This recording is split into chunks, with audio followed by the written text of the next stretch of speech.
Etherith Book 1, Annunciation to the Most Sacred Deities, or Chant 1, The Locked Gate of Etherine Before All Hope and Future, Verses to Elende. Reality mere snow, may the winter landscape be crushed by the imagination, as by a colossal sun. Shelter me thee, Elende, in your angelic melancholy. Born in a well, where you learnt to whisper, as the well screamed back, daughter of pure tragedy and loneliness. Fulfill me thee, melancholy, my poetic stifled honour in these barren lands, where people walk under great burden without future, without past. Fulfill me thee, melancholy, my pride, which has equally been crippled and worn, born timeless, in nothing but laughter's anguishes. Give me you your woes and words for what you have suffered, and bring me your cosmology, drifted over these wastelands of Nihiliel, where all castles and paintings and palaces sink to the oblivion of these vast swamplands, spanning continents, lost and unknown treasures, and lands of treasures fading into its desolate mists, where their glory and beauty once is slowly eaten by these black muddy waters. Give me your pains, which I will with humility, and the only reason for my strength and compassion to survive, leech onto as I hate this world and its civility and stupidity, transmit thee and your diamond and platinum spirit of sadness into immortality of the elder and more eloquent ancient-like poetic works, as they sighed and wept for that to acquire immortality, and for which immortality I am now your servant, brief as these plains and realms are also sinking. This world, gently sinking into a swamp entirely, carry forth now, through the wretched storms that separate you from me and this green poisoned sky over Etherith, a temple where I have never heard or seen. Where are we? A pool for you here. I am lost here. I drift in these beautiful hallways. I see no roads to the worlds beyond. Where thee roads? Why are there none here? I roam in these temple halls. What do I see? What do I find? Where am I? Who am I? And you from woe of woeful and melancholic waves, and an ocean of hate, let there be an empire of arts from it somehow, or momentary brilliance, from foam of hate too, upon those waves of melancholy, like liquid cobalt steal a woe, and anxiety this surface and this world. Touch the heavens, then from mere sketches, not even impressionist or pointillist perhaps, but surely closer, and in that mudding of paint, that at times, or momentarily. An academic vision appears, symbolist surely, wrapped and robed in a significance that only someone so remote from this mankind could assemble. Syllogisms, a mathematics. As symmetrical as mathematics. Gaze at the heavens.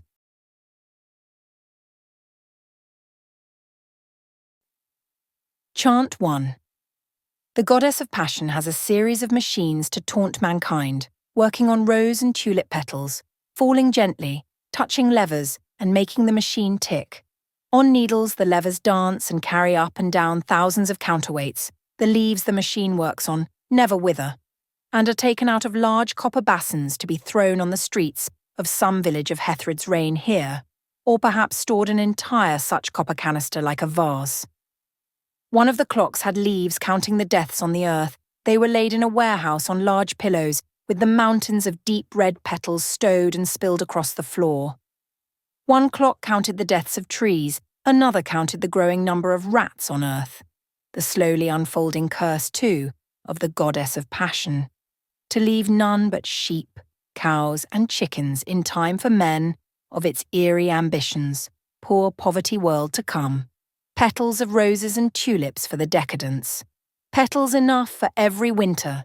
Petals enough for every one of the 52 subtlest and most ominous seasons of the goddess' reign. Many meticulous refined seasons, never observed by mankind. Petals enough for more in Hethrid's stocks of beauty. Such beauty, it was more grotesque than beauty. And as such she would look on the modesty of the earth. Would you not hate the earth? Would you not hate reality with her? locked out from one anguish a sick and bitter kiss of farewell, lost to each other lovers that could never touch again. Etherith conniving hatred and sadness, sadness the goddess who is at times baptized Ansholim. So complete in grief, with her blur hair and her whole blue eyes, ivory with a woe for a whole world above this world, guarding this rain pouring over reality. Could it ever rain enough for hate, as she tasted long-lost love seeping through the crevices of the streets, soiled with reality's starch being and bleak existence? A miscarriage this reality, she shrieked, over which angels above of sorrow awoken from their sleep from altars of ice, and could only for it moan and with the supreme sadness grieve. She that ranted against the ceiling the floors of hell what miscarriage this was. The wall of unfortune through which walked the unfortunate. One petal here she would catch in a crystal vase, and there was only one. To bloom like reality once in billions upon billions of years, this poisonous cactus, stingy leaves, leaving much suffering, filled and robed with parasites. How to her all art could this not be a pain? A painstaking, agonizing torment to exist and shield her from more beauty that she greeded for. One petal reaching the sky, falling once in her an artwork all to her taste, and all for her to die. Axis, opposed to Atlas, is a patroness of the wheel of imagination. She turns and changes course of the imagination on earth, the guardian and willpower of all of the fantastic creatures and all legions of all mythical characters, heroes as angels, locked beyond the paintings by the curse of Iris. She spins about riding the first bull of a cloud of Taurus above reality, and under which reality is hung. Axis and all of the disastrous violence of her stampede, churning forces of the Taurus stampede in a giant whirlpool locked behind a gate. One muse Neovrael and her sisters were born out of a tear in the darkness as a river hung, while a sensual music seduces the muse Neovrael, calling for her to come to the gate of Axis, as behind her her sisters call her back. She will eventually free Axis, resulting in her own doom, having ignored and so much resisted the calls of her sisters warning her. Stages of creation are described. First, a sky is full of fire, all legions at war, vast suns and angels of fire, chaos and violence, the sky of violence and pure, tempestuous, merciless turmoil, nothing unbound and beyond more than fires. In this heaven is one dark canyon, where one muse flees, escorted by desolate nights. 999,999,999 prey on each other and kill each other, eradicate one another, writing in their somber journey on parchments with ink of a cherry plant against the cliff. They write the suns and planets, 999,999 after those all dead in a pool of destruction write nature, and 9,999 after them write inventions and arts of men, all, and 9 they themselves kill each other. Eventually take their own lives, until there is no one left but the muse, and the canyon flows in an infinite abyss of darkness, where in it the muse drowns. The muse is alone and cries, and from her one eye starts flowing a tear, as a river in the dark. In the river, long beyond the conception of Neovrael and her sisters, grows a spirit world of dream, elusive and illuminated in its nature, as eerie oceans of lightest and gently toned light. In the court of the spirit world, further into this one tier, a court within a world of dream and light, they organize crafts. A stone is crafted that the spirits cannot go through, a sword crafted that can split their rock. A painting is crafted of the spirit Eris, that has a thick, impenetrable surface, skin. Other crafts were arranged that were to be the abodes of matter. Finally, the last craft, a kiss, was staged that would scatter the spirit world. Etherith, goddess of insanity, beauty, rancour, passion, and creativity, created in that kiss with the goddess Sadness and Kaliim, reality and matter, tearing the spirit world apart from the center. Etherith weaves her daughters by means of a spider coming out of her mouth after it bit through her stomach, living in her womb of acid.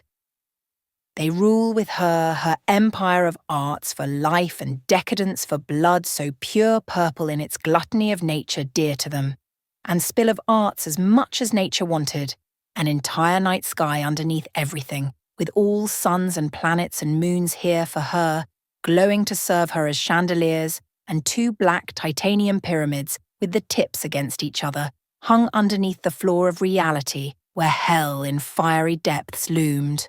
Underneath that, there you would find that plethora of the arts as vault and storage of absolute wealth, the layers of labour above in that goddess of the arts and of material beauty her reign, the layers of light amuse and decadence below, where she kept the finest crafts maidens and the flatterers to her arts in her courts. Etherith, in jealousy of her lover Sadness, that ascended into heaven upon the birth of reality, banishes all the angels out of heaven, throwing them below her reign the deepest underneath, under an ocean of titanium iron boiling, cursed by Akathi herself, goddess of the underworld, among churches at the shores of the ocean of titanium.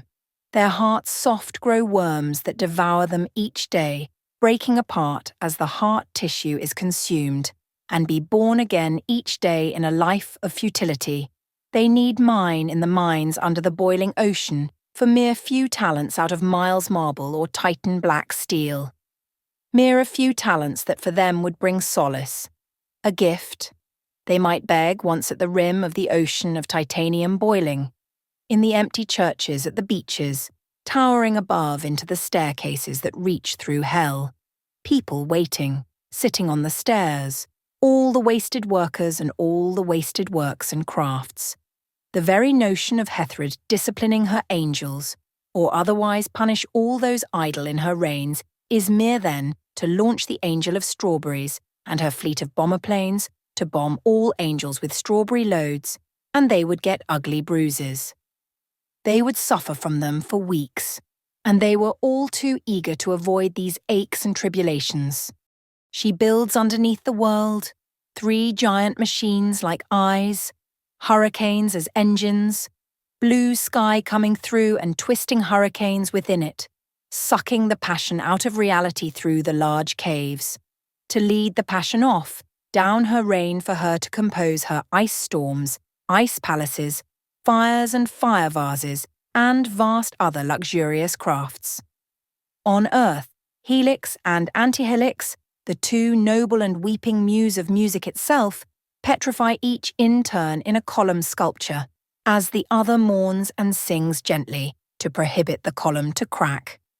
The artists and poets on earth, among the rancour of their ways, curse themselves to become rats, cats, and serpents, hold salons for Etherith's daughters. To keep their human form, they must drink the blood of the goddesses' daughters, as an artistic of decadence and artistic hunger and devotion. Elende, born in a cold well, is hoisted in a cylinder-shaped chariot out of her well and flown over a wasteland of art to a temple, lowered into a pool in the middle of the temple where she will tell of the melancholic cosmology and creation myths. An army is captivated in a massive dungeon called Rotham, pounding on the walls. Etherith feeds them whipped cream on silver dishes to soothe them, keep them more calm. Etherith 4 terrorizes reality in any way possible to stifle it entirely, has an entire wall built around Earth to prevent Earth from growing outwards. In her rage, she had the entire wall built from the south and into the centre of the world, all for nothing as a waste. For realizing her mistake, she didn't blink an eye and carried on and lashed her workers her angels to keep their venom in their labour at all and any time, to lock the world within this vast wall. In the north, above the northern ocean, called Ufnor Hedhen, angels were cursed to grow each season, all spring, summer, fall and winter, by themselves, hit all the leaves from the trees themselves and attach them again every spring, and plant every flower themselves. seated on lawns and hung draped in the trees to paint the leaves and petals clumsy as they were. They did everything wrong. Anathiana, an angel from Hethrid's court, takes to Earth. Despite the warning of Hethrid, she sets off to challenge Earth's misfortunes. Bribed easily the lowest of lives of men by Hethrid's lead coins, her lover, a dear shepherdess, will be murdered, and to have come upon the earth she must eat her lover's heart, soon as she is slayed as one of her dear.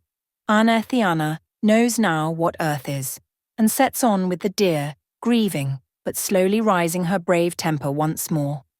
The poet who hears the myths as Elendé tells them still awaits to hear his own name, as he has no memory or awareness of time, and he awaits for Elendé to tell her the reason for these myths.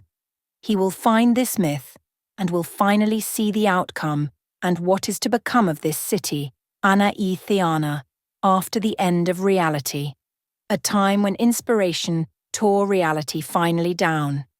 As she passes on her book, where she, the poetess, had once failed, Anathiana sets on her quest to build a first city named after herself, as reality fades away, and into the myth as blood to a sewer, and into Etherith's temple, where Elendé goes to weep once more. As the poet on the splendour of his temple had not money left for a road to the world, way beyond the marshes where the arts are sinking, and where Elendé once flew high under the chains and spider-silk drapes of her ghostly carriage-bearers, Elendé's tale soon dies, as the further remains of the future are books. Lonely, drifting, passed on by one rancune, their grim beings cloaked in dark robes, burnt books on altars, and cast over reality's walls, by series of 9 times 9 times 9 and more such altars, burnt and stowed in large barrels poured on mountains of books in the halls before the altars, and they burn as coal, and carried to the altars and into the kettles burning books, poured back into the war of Muse. From the crevices in gigantic fortified walls behind the altars, they are hoisted on a ledge and poured out from massive walls, castles upon castles, high fortified walls, at the other side of reality, dust on the fires where the fires eat, and turn the dust into cinders glowing for a new fury. Again at the other side of reality, this is where the fires grow, of this war of Muse. Tristitia Devoratrea, the Elendé, who received these writings and passed them on to the reader, introducing this wretched work and what it contains.